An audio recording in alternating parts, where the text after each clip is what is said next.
সকালবেলা স্নান টান করে এসে কি করছি চলো দেখাবো তোমাদেরকে। পুজো টুজো না করে এখন এইসব কাজ করছি, তার কারণটা কি সেটাও বলবো।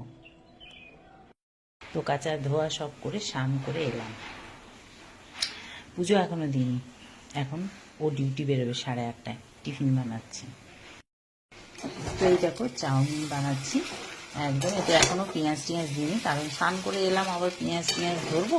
তো চাউটা সিদ্ধ করে রেখে দিয়েছিলাম চাউ। আর এদিকে আজকে অনেক সকালে বাজার চলে এসছে। এই দেখো কি আছে এখনো ধরে দেখিনি। আজকে 2 ছেলে বাজার করেছে, ছোট আর বড় দুজনে সকাল 6টায় চলে গেছে বাজারে।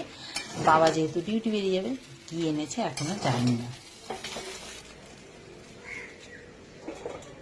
তো ভাই ছোটটা রেডি করে দিলাম, এটা থাকলো, পরে ছেলেদেরকে আবার ডিম ভেজে একটু রেডি করে দেবো।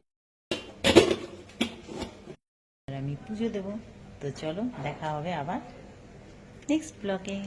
টাটা। ব্যাগটা নিয়ে চলে গেছে জি।